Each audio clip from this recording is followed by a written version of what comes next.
We are Dadnarok. This is the Dadnarok Aftershow. Good morning. We're here once again. It's Sunday, 10 a.m. Eastern Standard Time, and we are live.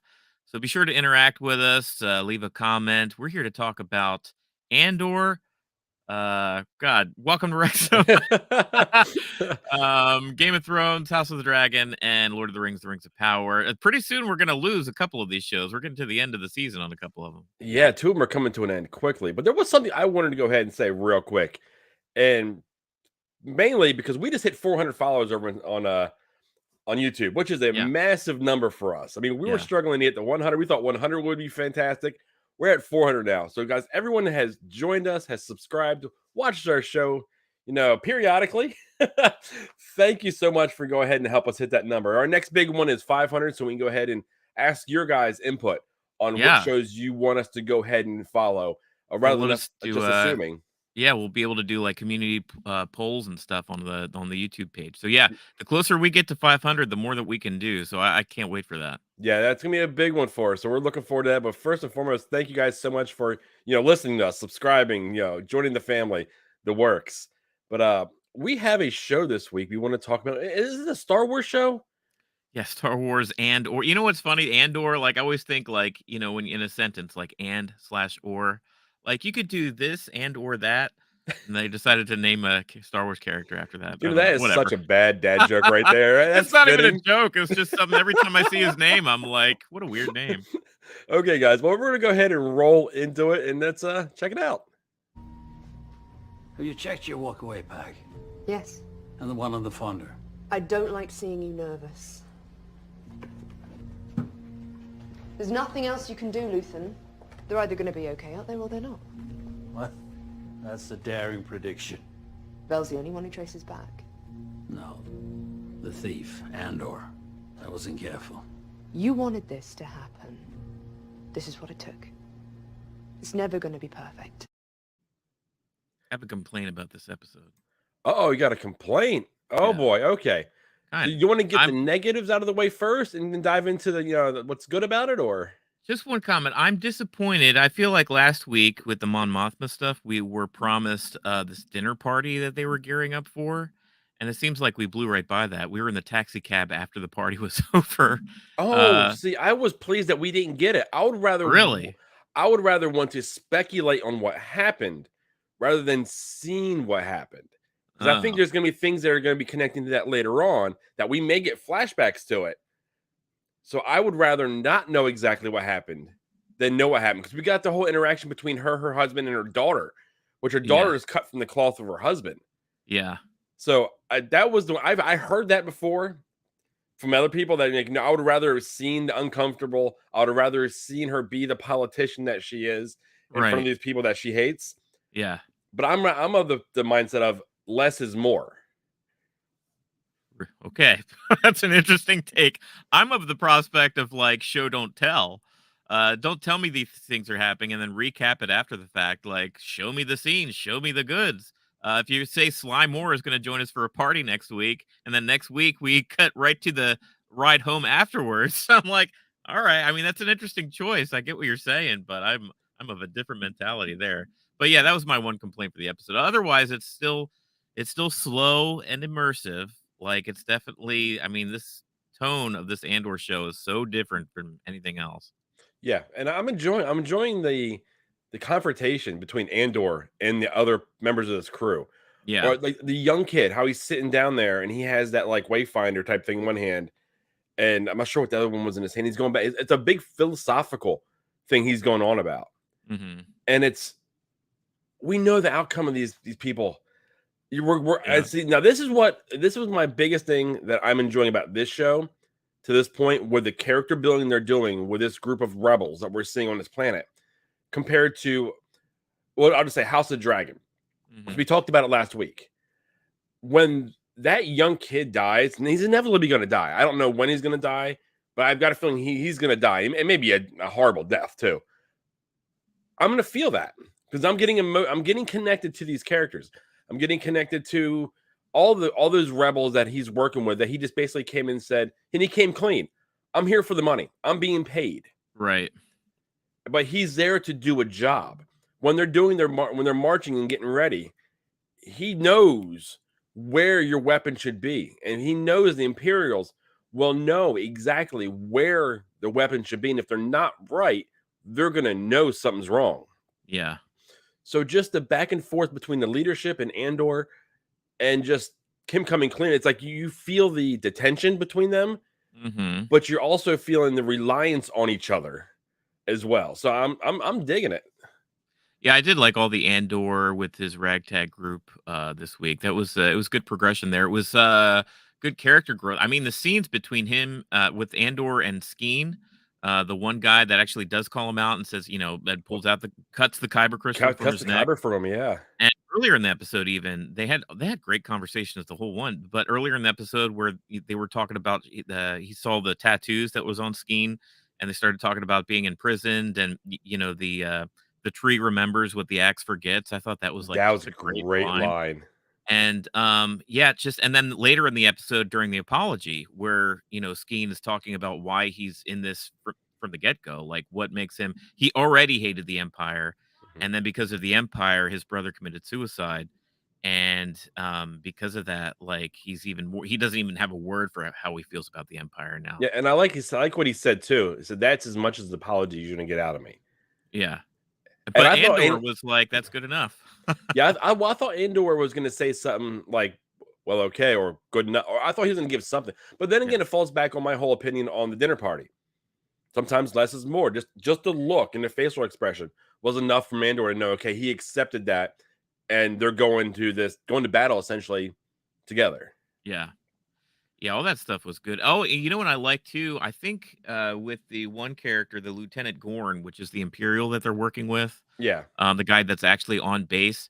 I love that we got to see some scenes with him in his element in the Imperials, because I think we as the audience can rest assured that we feel like this guy is with the rebels. The way He's one of us. One of us. One of us, yeah. The way he's kind of pensive, the way he kind of dismisses the guy who's so dismissive about the original inhabitants there, and like you can tell, like he's not enjoying his company. Well, no, I loved how he went down. They were actually at the transport, and he was actually giving them Imperial, like, go yelling at them. Yeah, things aren't ready. We were going to give you guys this leave in the evening to be able to witness this thing that's happening at night, once every 3 years. Right, the eye, yeah. But you guys have not accomplished what I've told you to accomplish. And then actually, I wonder if he would have went ahead and let it happen anyway. But the guys just happened to push back a little bit. And he was like, okay, but it better be done by, so quickly. Right. So they kind of gave him the ability to be stern like he's supposed to be. Yeah. But gave him the ability to kind of give a little bit of ease as well. I was wondering during that scene if he was somehow slyly like shaping who's going to be on duty during the time, because this is when the heist is going to happen, during the eye. So I was wondering if he was kind of working some magic behind the scenes of like he had a motive as to who's going to be put in place as far as the Imperials and what positions. Who's going to crumble under the stress and who wouldn't. Yeah, because you take your sharpshooters out. Yeah, exactly. And I don't know if is going to be able to relay that information to the actual rebel group at this point. It seems like they're really far. Like it seems like next episode we're going to see this thing go down. We better get it, because I thought we were building to it this episode, right? And we didn't get. We got more character growth, which, like I said, I think is a good thing, because now whatever happens to these characters, I'm invested with. Yeah. So now that we're going forward with it, I want to see hit the fan. I think they're going to go ahead and it's going to be successful, but it's going to come at a high cost. Yeah. I think they're going to lose 3/4 of the group. Yeah, but I like that though, because it's like we've been given such a good introduction and enough meat on the bones as far as like scenes with each individual member of this group. When, like you mentioned, when they do get shot with a blaster and die or fall off a ship or whatever's going to transpire here, get ran over by it. Yeah, whatever ends up happening, it's gonna affect us as a viewer. Like, be like, oh no, okay, well, yeah, because sometimes that's these things happen so quick. Where, like you mentioned, House of Dragon, like sometimes we're introduced to these characters so quick they just seem like fodder, and it doesn't even matter. I mean, we can go back to the Star Wars Solo movie, where the train heist happened. And there was great characters on that, but they died so quickly we didn't have a chance to actually get to be emotionally connected to them. And when they died, we didn't really truly care. Yeah. So I'm looking forward to this. I'm looking forward to see how it goes wrong, because we are really in mindset of Star Wars fans. Things always go right. The Death Star blows up twice. We win all these fights. You know, Hoth. Yeah, we lost the battle on Hoth, but everyone kind of got away. Luke survived. Right. You know, everything has always kind of been, you know, warm and fuzzy. Even when things don't go right, warm and fuzzy happens. Mm-hmm. The bad things really truly happen in the books, and we really don't give a visual of them. So I want to see something go right and horribly wrong at the same time. Like, I almost don't even want them. Maybe if they get the train out, but they can only carry away, only take what they can carry, and then and run for the hills. Something down those lines, and then it gets back to Luthen, because we see that clip. He is gonna give himself an ulcer, and I love how his his I'm not sure what her name is, but his hand, basically calling him on it. Shut it off. It's all done tomorrow. And he's like, well, there's only one person that we can trace back to. Well, he said there's two, and it's Andor, the thief, which I don't think is a big deal. I don't think it's all going to come crumbling down, but I almost wanted to. I want his character actually to be found out. I think it would be cool if he got found out, and then it was Mon Mothma's like goal to kind of get him out.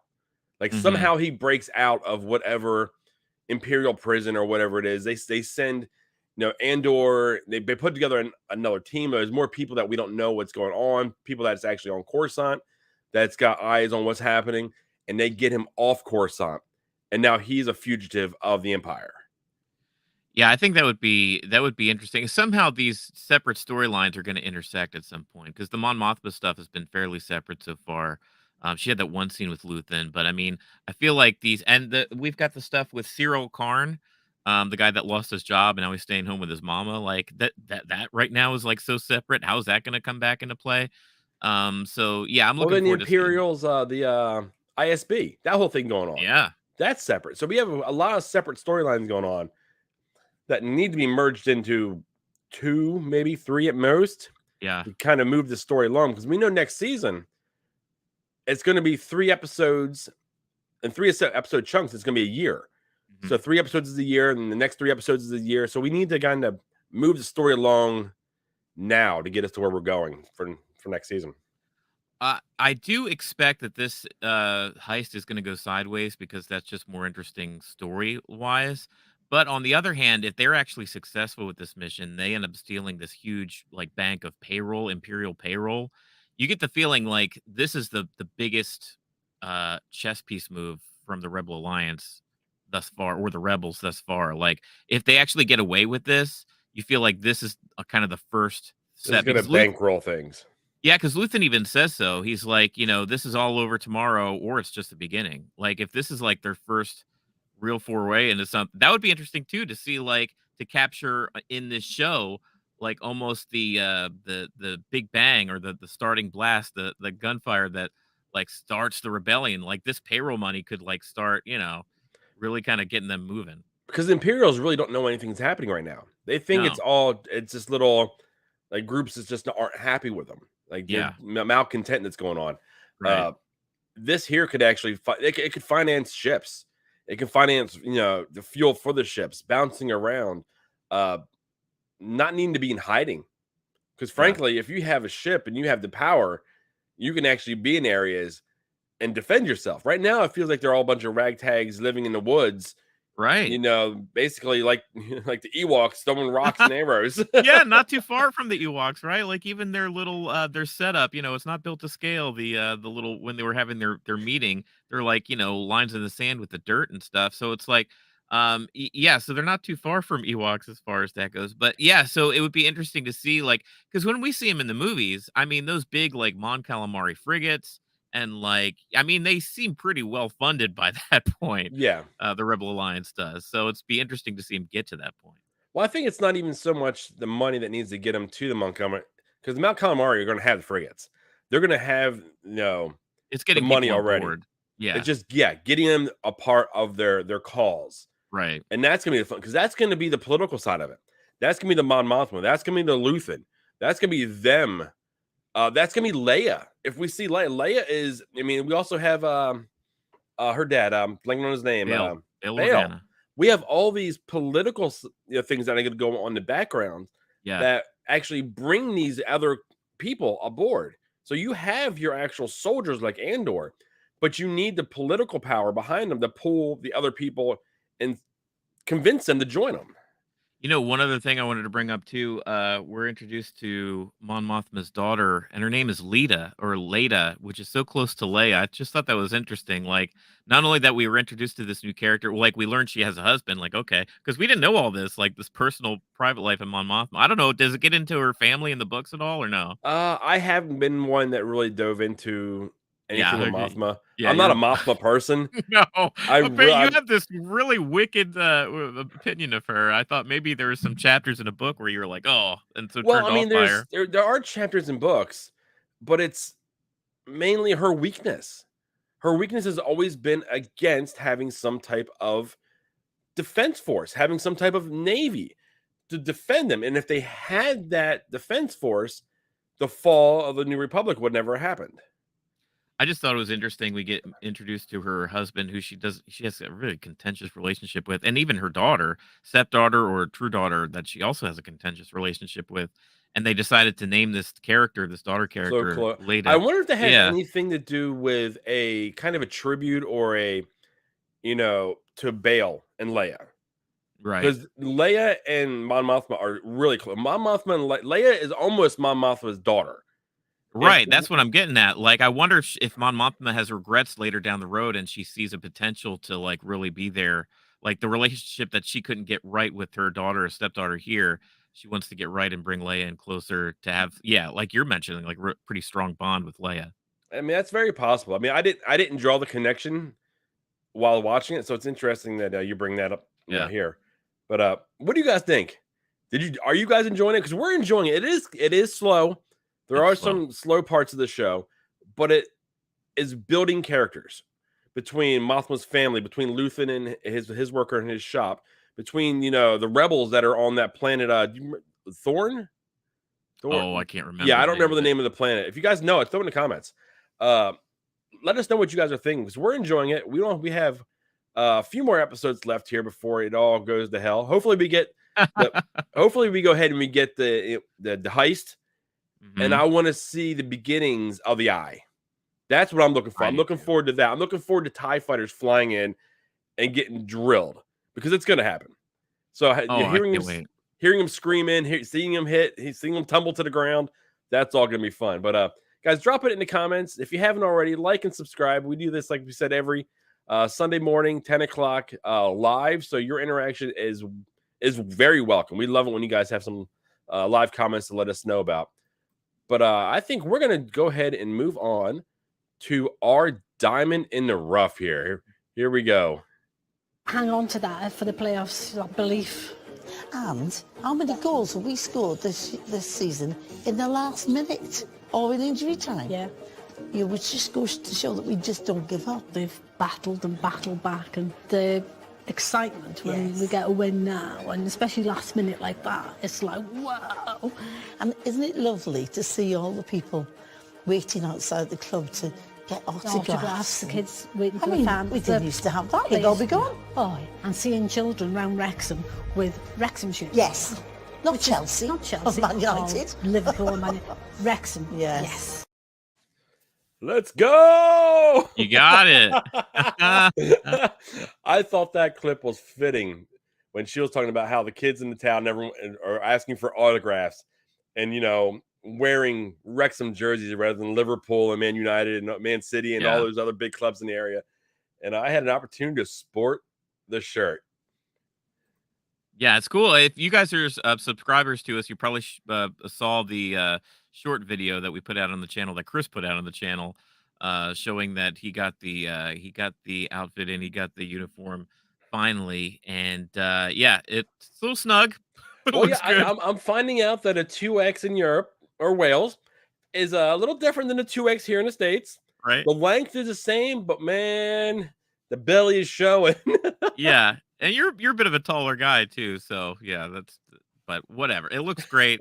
I can't wait. I want to order one. I found out that now I know it takes about 2 weeks for shipping from overseas. Yeah. I've been watching the mail. I went in there and I package put them.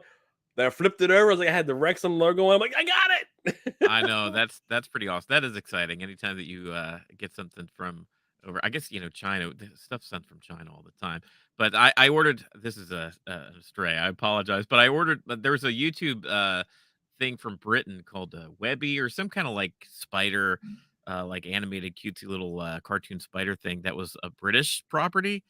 And my daughter was really into it at some point, and I ended up having to order it from England. And of course, it came forever to get in. And once she got it in, she was blown away. But anyway, that's a total aside. That's my only experience with ordering something from Britain. That's funny, man. So about that clip you're watching, outside of like the ordering and the kids wearing the jerseys and everything, there was one thing that really stood out to me because it drives me. It's working in Wrexham's favor. But man, my club over here in the States, it does not. Giving up goals in extra time and penalty time. Oh my God. My team just blew a lead in extra time again just this past week. And it's affecting their playoff run. Today's decision day. I got a game today. They win, they're in. They tie, they're in. They lose, they're out. I hate this. Yeah. But just how they're saying it, like how they don't give up. Well, my team tries to not lose, and not losing means you lose. But man, they dropped a lot of information on us, a lot of episodes this past week, didn't they? Oh my gosh, dude. Yeah, 4 episodes you and I had to watch and cover. Like we don't mind watching the show. We like the show, but you guys know we got a lot of other shows that we're watching during the week too. So for you to drop a double amount of the episodes that you typically do in 1 week, it was a lot to sit down for. And there's got to be a reason behind it. Why did you dump an extra week on? Because you trimmed a week off the end of the season, the length of people talking about your show. Right. I don't get it because it's been so successful.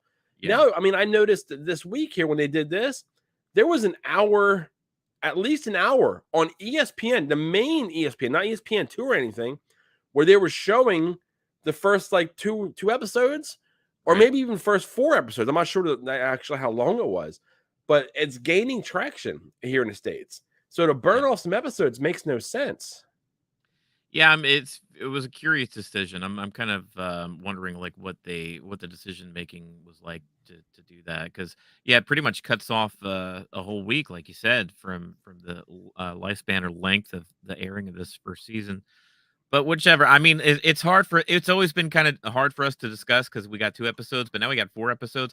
We can't really do a break by break. I'm trying to remember all the stuff that happened. Well, the big thing happened is the goalie. I can't remember his name. I'm trying to find his name here. Went ahead and got injured. He dislocated his wrist.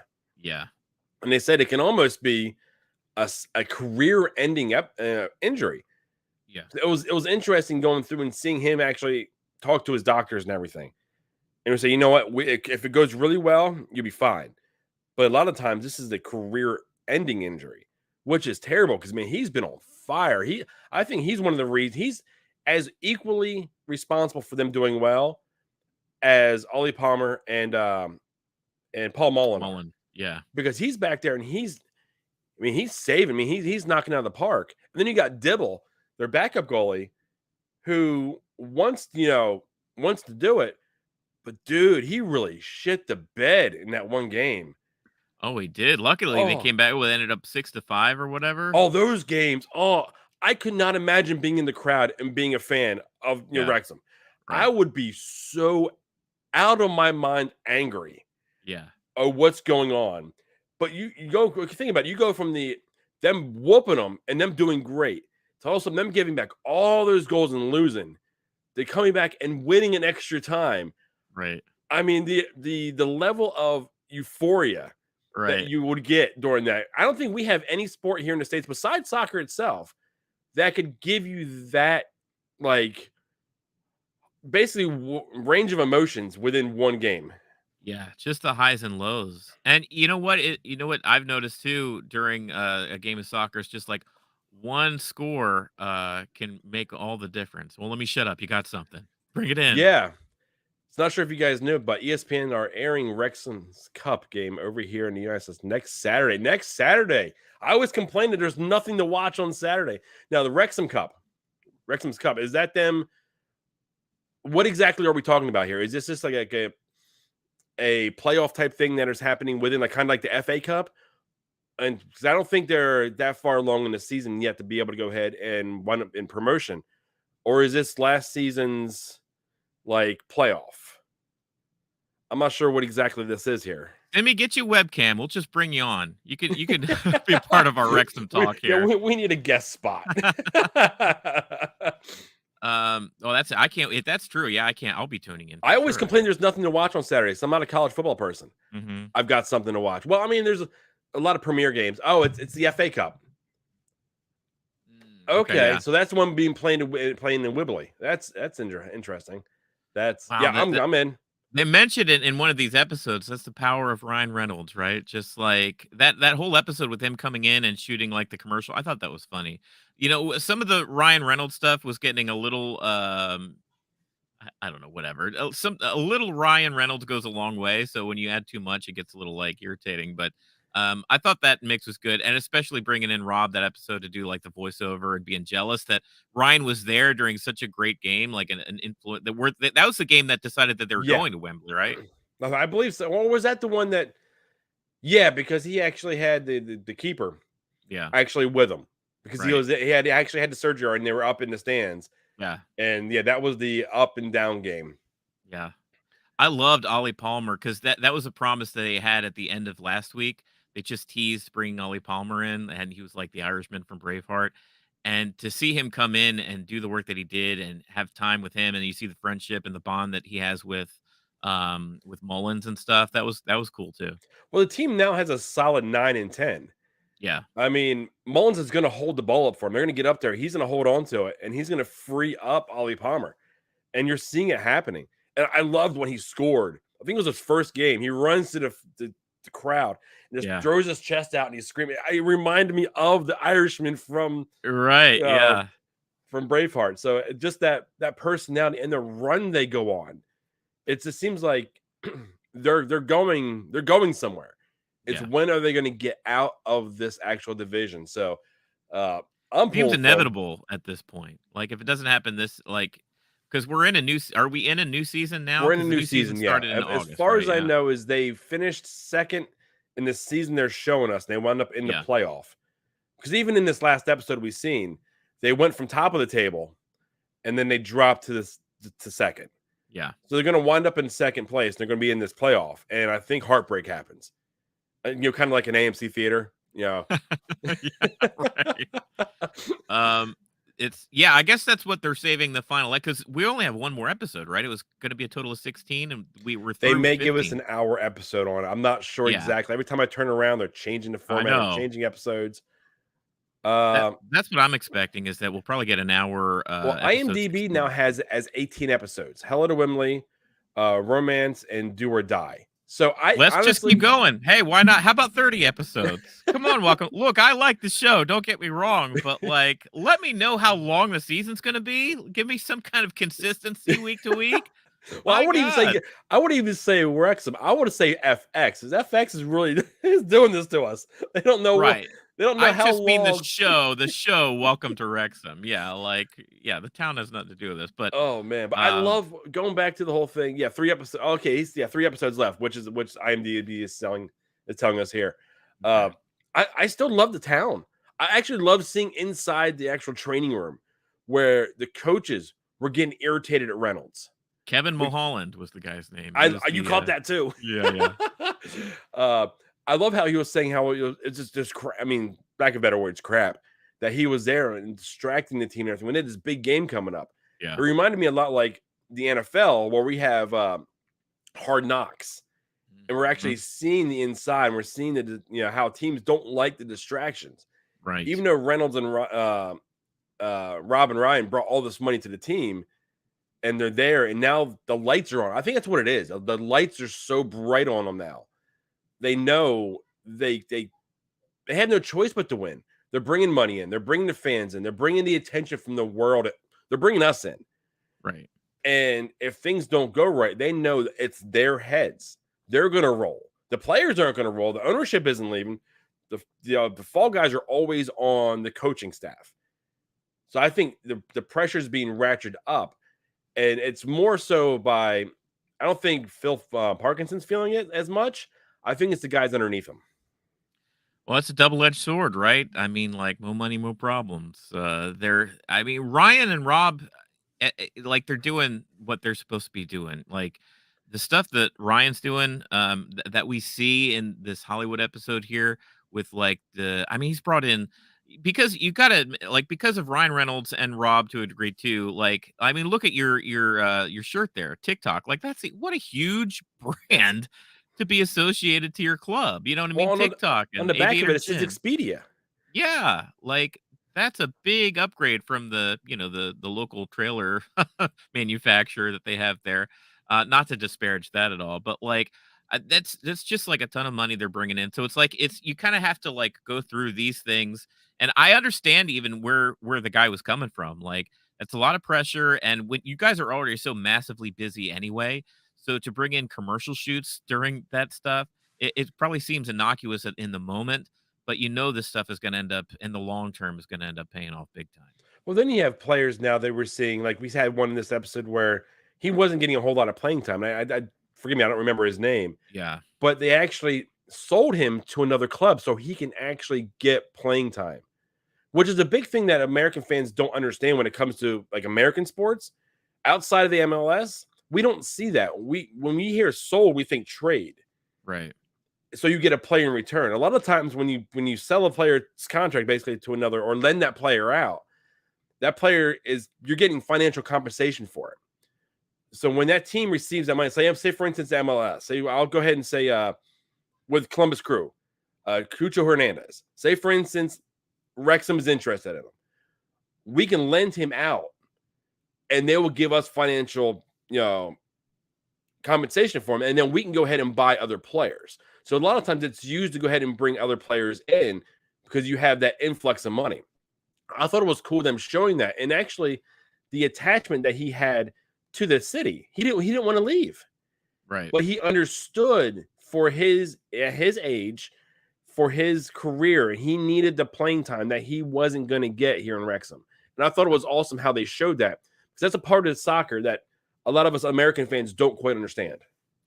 And I did like that conversation between him and the gaffer. Just like they were on the same page. Like, the coach was like, "I understand you need to play, and for whatever reason that's going on here in Wrexham, like, it's just not happening for you here. So you and I both agree that you need to be elsewhere." So it was like kind of a mutual thing. We think in terms of, like, being terminated or fired here in the States. Yeah. Like, it's always such a bad thing, but honestly, it's just like opportunity for both the club and him as a player to just move on, and so they can both flourish in different spots. And I thought it was cool how the handshake, the cameraman was even talking. The cameraman didn't want him to leave. Yeah, And then they wound up showing him drive off, kind of give him the off, in the sunset type shot, right. which I thought was cool. So they gave him the respect that he was, deserved. I love the homegrown kid that got the Yeah, contract. They yeah, showed the difficulty between him and his wife and having kids and everything, and then the heartbreak that was happening there, and how he was struggling on the field because of what was happening in his home life. But yet he still was able to perform, and they give him, the longer term contract, which I thought was fantastic. Because a town like that and having a player from that town, you think about like the rock star level that sure. you're going to go ahead and achieve. Because you have your Oli Palmers and you have your Paul Mullins, but they're not from there. They're Right. coming in, and they've already achieved that level elsewhere, and they're bringing that stardom in. But I think he would always automatically trump him, those two, because he grew up there. Yeah, hometown boy. That's a big thing. That's a big win. And you could see it during that hard time between he and his wife, the issues they were having, how the community came in and were really giving supportive messages through Twitter and Oh, I stuff. thought that was awesome. All the tweets Yeah, and everything. But he was, it warmed their hearts so much. You can tell that, like, from people that they've never heard of before, never seen before. And it could have been worldwide now, honestly, right. that they're just getting messages, of support, which, Can you imagine for him what it feels like too, as far as to be playing on this team at this time? Like, you got to imagine, like, he grew up loving the team, loving the club as a boy, kind of like the little boy that we follow on this show, him and his friends that are oh always there at the yeah. pits and stuff. But like to grow up to that and to be like not only get accepted to be and play for the team that you love and you grew up with, But during this era, this Rob and Ryan era, where the team is just on a trajectory to like stardom, Yeah. like what a time to play for this team. It's like got to be a dream come true. That's insane. Yeah, if it was a decade ago, it'd be nothing like this. They had no Yeah. money. The stands were falling apart. The owner wanted to sell you off. The whole thing. And now it's a complete opposite, where everyone believes in you. The kids in the city are wearing the jerseys You got a couple of schmucks from America talking about your club, like who and are we? rocking one of us rocking the jersey. Yeah, it's Right. it's really fun. I mean, I went as far as looking into how much it would cost to fly. Oh, did you really? Just for giggles, for like how much it would cost to fly over there. Yeah. Then like American Airlines was like $5,000 for 2 people to fly round trip. Woo! I was like, ooh, Yikes. that's rough. That's steep. But Of course, women. you guys want to crowdsource it? We're good. We'll come over. Yeah, you can find our Kickstarter, our Patreon. We're really gonna get that going. Oh, that's hilarious. But guys, I mean, we're loving this. We love the team. I mean, I am now playing Wrexham on FIFA 23. So between watching the show, playing the game, learning the players. It's fun playing the game and knowing who I'm playing just based on the show I'm watching. So I can't wait till we can watch these games live, because I've always had a hard time finding a team that I can get attached to over there. Because I've watched Man City, I've watched Man U, Chelsea. I watched Chelsea a little bit for Christian Pulisic, but mainly when I'm watching a team over there, there's some connection to the U.S. men's national team. So if I can get behind a team that doesn't have any connection to that, that's what I'm truly looking for. So if when they go live and I don't know, you got to let us know on YouTube here, on Twitter, however you contact us. Let us know that we can watch and where we can watch. But Yeah. I will be tuning in on Saturday. Yeah, Saturday for the FA Cup here final with Wrexham.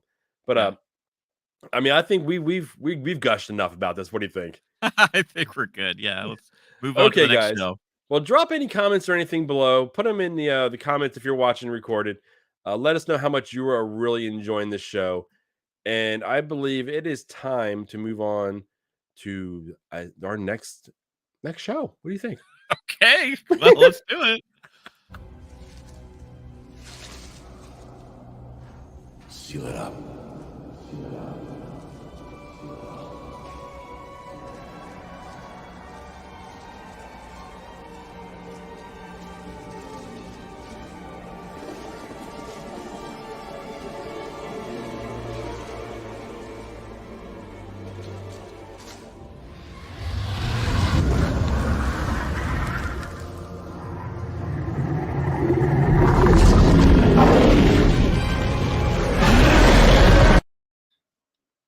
Dude, I've been waiting for it. I wanted it last week. I said, we got to get it. And you gave us exactly how we were going to give it. Yeah, the slow pan down to the quick reveal. I thought maybe he'd be hibernating or something and not just wide awake yelling in his room down in the basement. Mommy, let me out! How dare you leave down here?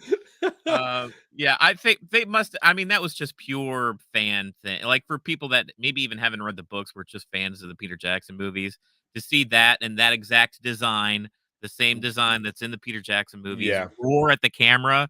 Because when we saw him, he was in full display, roaring, like looking just like that. You know, you shall not pass. I mean, that's a huge, big cameo for this episode. I enjoyed it. I mean, I enjoyed everything leading up to it. Yeah. This episode was fun.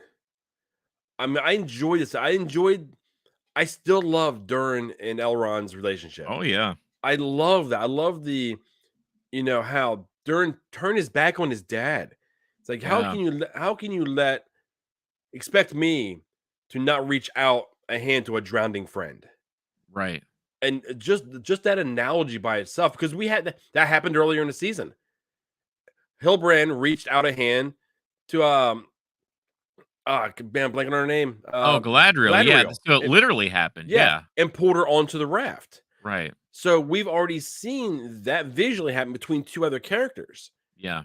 So going back and forth and knowing how important Mithril is, seeing the leaf actually heal itself when that little piece of Mithril was right next to it was a great visual to show what it was. But is Mithril? This is where I really want to know: is Mithril that vital to the elves' survival?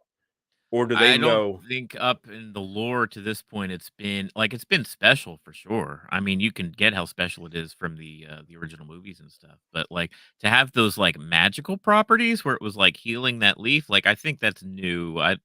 That's the canon that's being brought in here. But it is interesting. Yeah, all the stuff with Durin and Elrond continues to be like kind of the heart of the show. Like I think everybody's pretty much in agreement with that. Everybody kind of loves that. I love, the argument between Durin the Third and Durin the Fourth, because old King Durin was just like, this ain't happening. Like we're not. The elves' fate has been decided, years ago, even before us, by wiser men, or the Valar. I guess he's talking about. But it's only during the fourth that's making the sense here. It's like, I mean, if you guys have the ability to help, and it just say no, we're not going to help just because that's not good enough. But I think the king's right.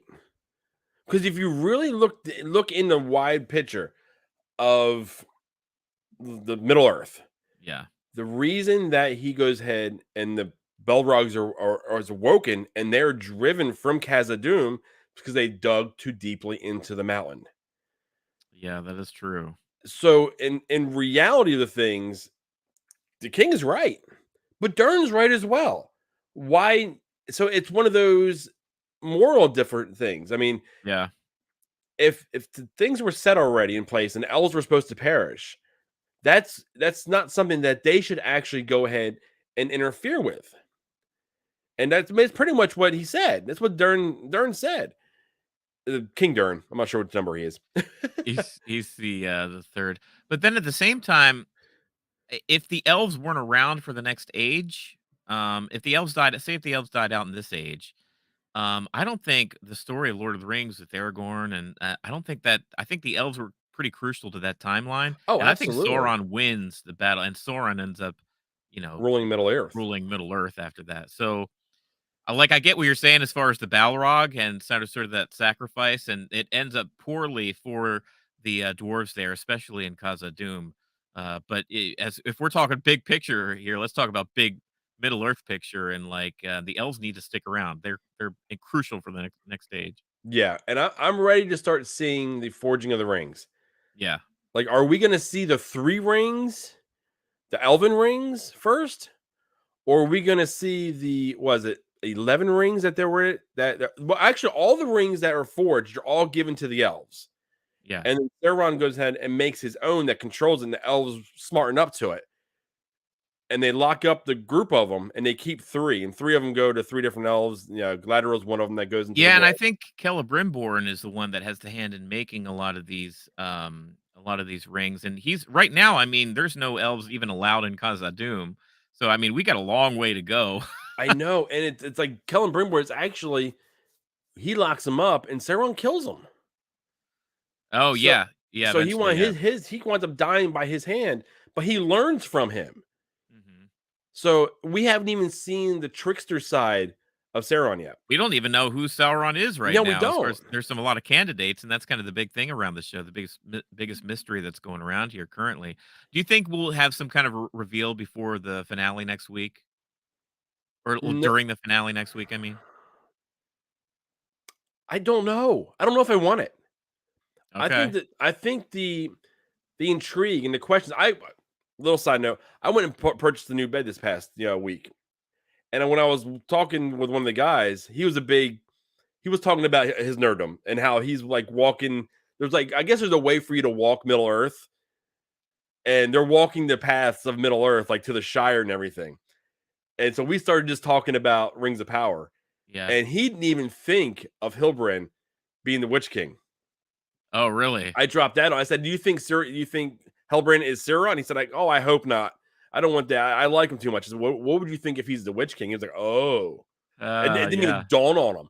It's like, yeah, you know what? These rings are given to men, and he is one of the kings of the men. right. So if he's inevitably going to get a ring, Yeah. will it turn him to the Witch King? It was like, it was Uh, uh, almost like an epiphany hit him. He was like, "Oh, I don't want. right. Oh no." Yeah, I think that's interesting. When people think, is he Sauron? People are kind of like, I hope not. But as soon as you mention the Witch King, it's like, oh, maybe. It's kind of like that Drake meme. Like, no, one of those things. Real quick Um, here, Simi's got some things to say for us here. For me, Prince of Durin is the standout character of the season. So far, the actor, portrays great. Yeah, no, I oh agree with you yeah, wholeheartedly. really good. I mean, between his conflict with his father, his conflict at the very beginning with Elrond, and then Elrond telling him in this episode that he let him win that rock smashing contest. Right. Yeah. That was fantastic. Then he was like, "Well, maybe I was a little winded." And it was a kind Yeah. of that back and forth friendship, like kind of grin. That was awesome. That was fun. He has a couple more things here to say real quick. Here, I think this one's about the show. It's fellow. Speaking, made for Clark. Oh, okay. So I didn't realize there's a couple of cast folks. So I guess the guy who plays during the fourth that you mentioned here earlier, Simi, and Morfydd Clark are both of Wales. That's very interesting. Look at connecting threads. I like that. I like Yeah, when their see, we shows knew what we were connect our doing. show together. That is awesome. And we got one more here for him. You see, now he's Holding holding his own in the most expensive expensive television show ever created. Yeah, that is amazing. Yeah, That people are dumping on this show, man. But it's like the money. That was the biggest thing when we heard how much money. That was like the story, the headline when this was first purchased and this was first in production. This is going to be pretty much the most expensive production of anything that's ever gone down. Amazon spending $1 billion on a season of television, but I mean, you can't argue every one of these episodes looks like it should be up on the big screen. And I know we've said that before with some of the stuff with the volume on the Disney Plus shows. And don't get me wrong, it looks good. But then when you start comparing, an yeah. episode of The Mandalorian to how this looks, oh, okay, I see the difference. Well, even Andor, you see the wide shots in the mountains, you see the panning back, you see all of what you can't do in the volume. So I hope we don't go back to the volume too much. I hope actually these shows go back to on-site, shooting. Yeah. Because now it's going to be very evident of it being in the volume, it not being in the volume. And I know there's going to be some things that need to be in the volume just for CG purposes, but give us more, give us better.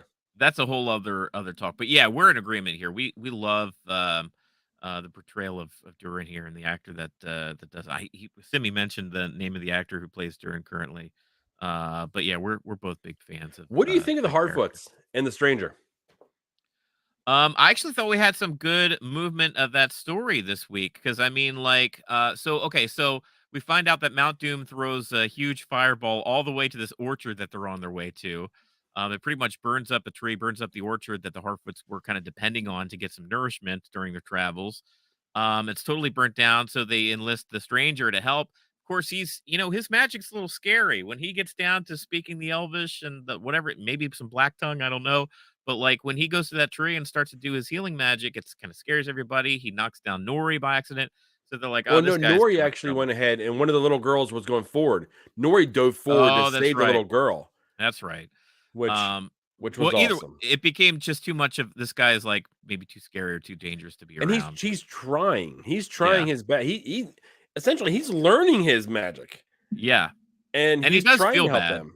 You could try he's after the fact where he sees what happened. He doesn't want to cause harm to these little folk. Yeah. So he ultimately agrees. He's like, okay, I'm going to. He doesn't want to be a peril. Yeah, exactly. But then for those three, I guess followers of Sauron, we don't know who these are. Yeah, we don't know who these people are. But the folks in the white robes that find them, they're definitely evil. I mean, if you couldn't tell by looking at them, they were evil. The fact that they set the wagons on fire, the Harfoot, these folks are bad. They're bad. Yeah. Bad news. And they're after the Stranger. I did love that the speech that Nori's dad gave at the end. Who are we? We're Harfoots. We're hardy people. We're going to do the right thing. We're going to stick together. And we're going to go find, the Stranger because he's one of our pack. I did like that at the end because it reminded me of the same kind of inspirational speech that Samwise would have given or something. Yeah, and we started kind of getting a fellowship. Yes. Which I seen immediately. I was like, oh, that's awesome. You got Nori going. She has her friend. I mean, I loved how I don't remember his name, but the old wise guy is he winds up going with them. We're all gonna die. Right. Yeah. The leader's like, yeah, whatever. We're gonna die anyway. So why don't we just I love how this grumpy and just kind of Yeah. loving and grumpy. He's like grandpa. You know, Yeah. he's the town grandpa, and he's wise and grumpy and all that, and all kind of built up as one. I loved how they shot them walking off into the sunset. And what did you think of Nori's dad not going? Like his wife and his daughter went, and almost like their adopted daughter, but he didn't. He stayed behind. Oh, I didn't realize he stayed behind. Yeah, I because there's thought they only were all 4 of them going. walking off into the actual sunset, Oh, I and didn't it was the notice 3 that. women, and it was the leader. Oh, that's interesting. Oh, I didn't know. I don't know. Well, it could be possibly maybe he still has his foot's kind of injured, so it'd be dangerous for him to go with them. I don't know, but yeah, that's I didn't notice that little detail there. That's interesting. But it's gonna be fun. Then we have the Queen Regent, who is now Yes. blind. Yeah. Uh, and what did this was another big thing when she was telling Galadriel that Numenor will return, Yes. and what's his name was like, oh, he didn't like that. Yeah, Elendil had kind of a flip this episode where, he was fairly gung-ho since he picked up the Galadriel from the ocean. Of course, he speaks Elvish. He's kind of into that stuff. And when he came here, he was raring to go. But just to see the absolute devastation that they had to go through, the people that they lost, he's having some serious second thoughts, especially when it seems as though Isildur is dead. I was going to ask you, do you think Isildur is dead? Do I think Isildur's dead? What a no, he's not dead. He's too important. If they kill off Isildur for real, then I'll stop watching this show. And I like this show. Like Isildur's not dead. That's funny. We've learned over time and with many shows, if you don't see the death didn't happen. Well, I mean, he's just too crucial to the point going forward. I mean, he's the one that cuts the ring off of Sauron's hand. Who says it's not a popular name like John? I'm just playing devil's advocate. Now you're just being a troll. Isildur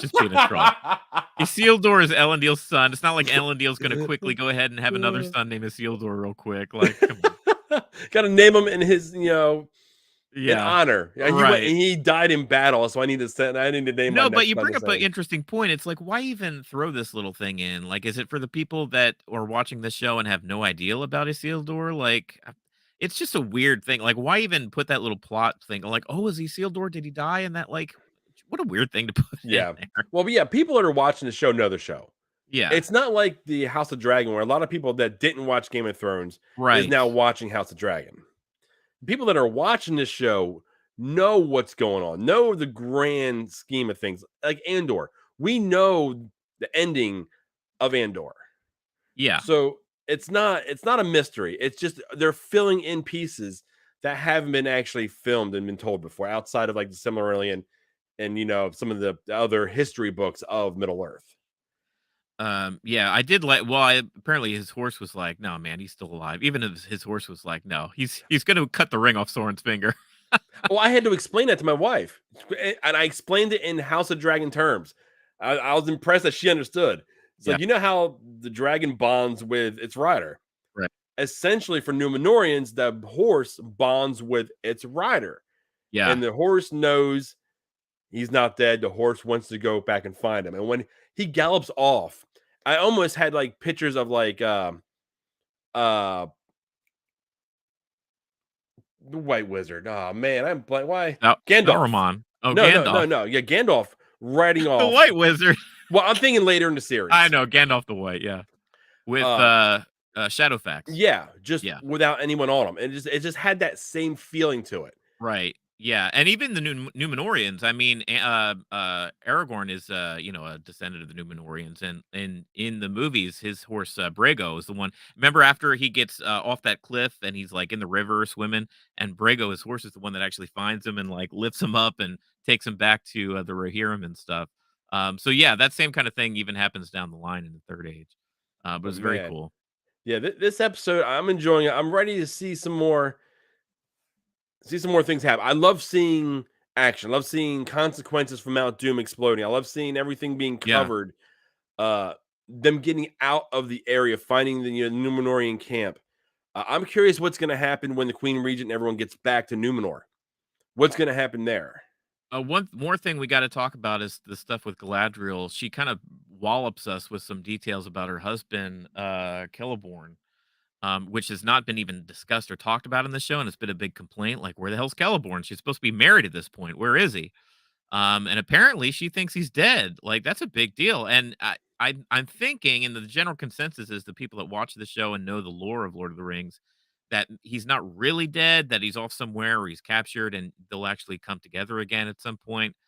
Because Celeborn is the blonde elf that like stands beside her in Lothlorien, and like brings the Fellowship into the city and Oh, stuff. That's her okay. husband. Oh, And okay. he's the one that actually, like, sails off to them in the West in the end of Return of the King and stuff. Like, he's with Galadriel, like, almost the whole time in the trilogy.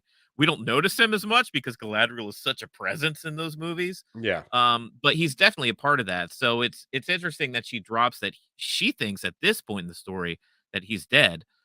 So that was kind of a big reveal. And I actually did like the back and forth that Galadriel and Theo were kind of Yes. bonded and walking through and escaping Mordor at that point. I liked the dialogue between those two Well, I characters. I like thought it was when neat. he went to give back her sword, and Yeah, she called him a soldier. You keep it, soldier. yeah, So it's like she's building like a trust. She's building confidence mhm, within him, I've liked his character from the get go.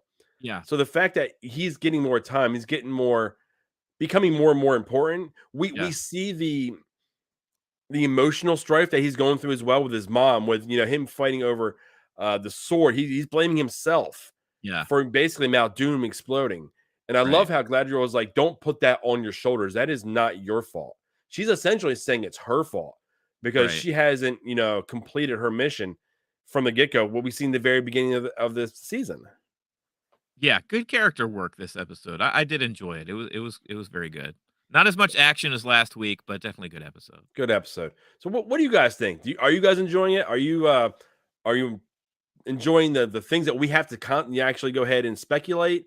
Um, do you need some more things that are straightforward in your face so it can tell you? We only got one episode left. Yeah, I mean, there's not much left to happen. What do you think is going to happen in the final episode? Did Yeah. they go ahead and give us an exciting episode last week, a slow burn this week, and then going to give us, balls to the wall in the final episode? Uh, Yeah. Only time will tell, and we'll be here next week to go ahead and discuss it. So if you haven't already, hit that like button, hit that subscribe button. Be sure to join us when we talk the finale of the Rings of Power next week. And I believe it is time for us to roll on up to the next one. Let's do it.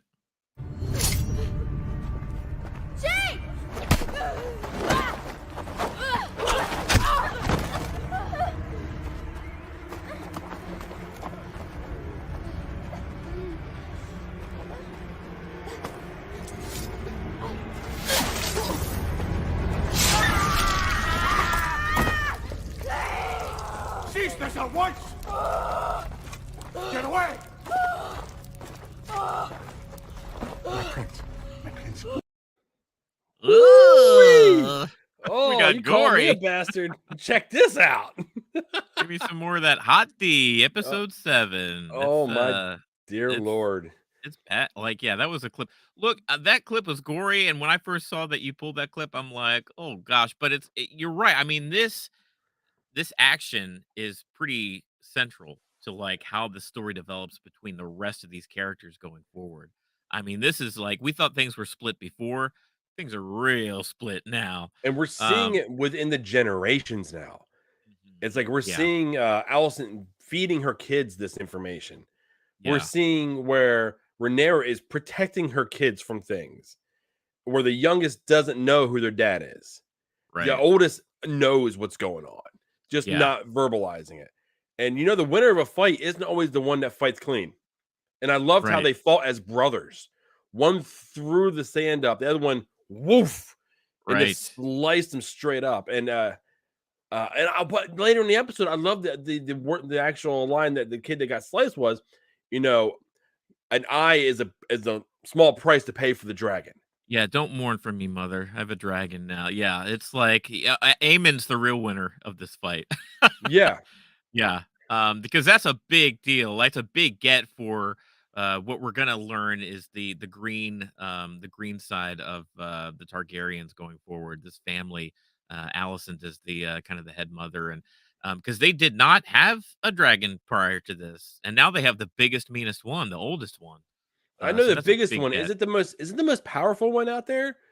I would almost think Damon's dragon seems pretty damn powerful. I think if it were a fight with two of the dragons versus Vagar, which is the one he takes, Vagar might come down. But to have the biggest dog in the yard, that's a big get.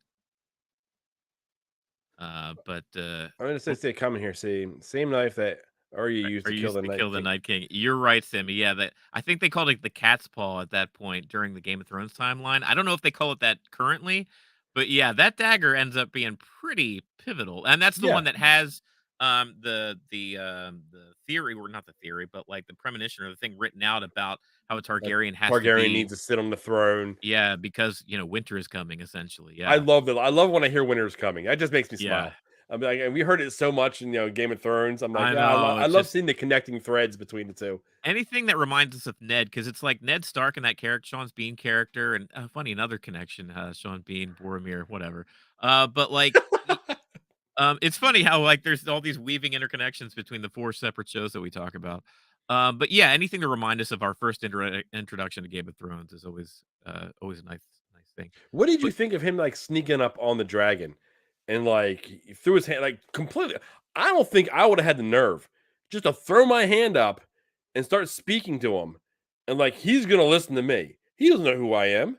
I mean, that that took took some some balls. guts, dude. Yeah, I mean, for him to go out, first off, I couldn't really see too well.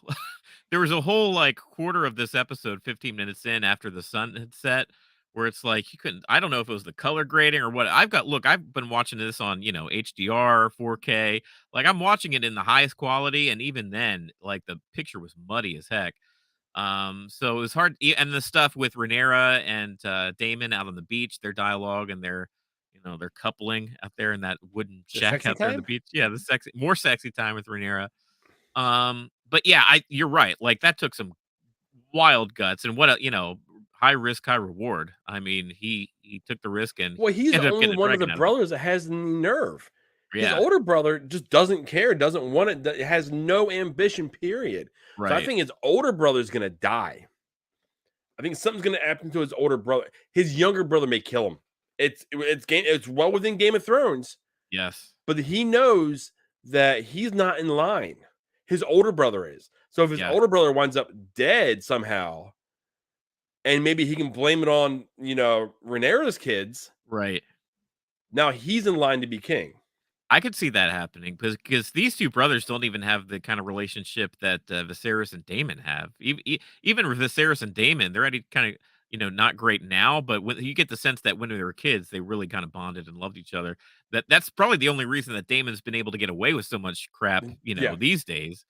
But like, yeah, you don't see that bond and that relationship between Aemon and Aegon. I think is No, they're really pushing the level of like how important these kids are going to be on both yeah, sides. yeah, Even Damon's kids now. And oh now yeah, we're really truly going to see the lines because Damon's kids got dragons. Rhaenyra's kids have dragons. Now Hightowers, they have one. right, So you see where the lines are. I mean, Damon's side and season, they have the Navy. So right. where does the true power? I really got to see this happen because if I'm thinking about it, the Targaryens and the Valerians will stomp out, the actual Hightowers in a heartbeat. If it really came down to it, all that power, all that military might, do the Freelands join with the Hightowers? That's the big question that I have going forward is where do the Valerians fall on this? Because, and I guess we'll just talk about it. The big switcheroo that's pulled at the end of this episode with Rhaenyra and Laenor and Daemon concocting this plan to essentially where Laenor can escape the game. Like he gets to just sail away to the east continent and Esteros and Pentos and everything, live his life with his partner out there, and just not be Laenor anymore. He wins. Yeah, that's he, what he he gets wants. he gets to live happily ever after, and so does Rhaenyra at this point. Well, I don't know happily ever after, but she gets what she wants too. She gets to Get some hot marry D. Daemon, and yeah, she gets that hot D episode 7 with Daemon. But the old switch where, but here's the thing, Laenor's mother and father, the kings, I forget their names too right now, but basically the head of the family of the Valerians, they think that their son is dead, are they going to blame Rhaenyra? Are they going to blame like who ultimately are they going to side with going Yeah. forward? Because we can't forget they do have Laenor had his own dragon. We saw him ride it, Sea Smoke or something like that. The big gray dragon that came Yeah. down during that fight during those islands there, and that I think was episode 2. So they have a dragon too in their back pocket. So I'm wondering how that's going to shake it up. Well, I bet you one of the girls is gonna get the dragon. Yeah. Oh One of the yeah. 2 girls is gonna get the dragon. So it's gonna stay in the family. Yeah. Oh So yeah. so I'm not sure exactly how that's gonna move forward, or if one of the 2 are gonna take it. I mean, in theory, the Forgotten Queen, or I'm terrible with some of these names. Yeah, we got so many shows to watch and so many names to remember. But I mean, essentially, she is of Targaryen blood. Oh yeah. So she can easily convince this dragon, for her to go ahead and take it. So yeah, it's gonna be interesting to see how this show wraps up for the season. Because I mean, next season, I mean, we're time jumping again. I think next season. So are Yeah. we going to be leaving the families we know now behind and being with the kids going forward? Oh, interesting. Maybe. See, it depends. I was gonna on my first blush, I was gonna say no. That seems too soon. But they did some real big time jumps in this season alone. So even though, like right now, we're finally getting to a point, in the penultimate episode where lines are clearly drawn. Rhaenyra is forming her own side with Daemon. She like straight up Oh, you've asked seen it in the Daemon. courtroom, in Yeah. that room when basically everyone was coming down where the kid got sliced, Yes. and when they finally had their, The big when midnight meeting. yeah, and Yeah. when Alicent pulled the knife on Rhaenyra, and Yeah. she basically goaded her into cutting her. Right. And she's like, now everyone knows exactly who you are.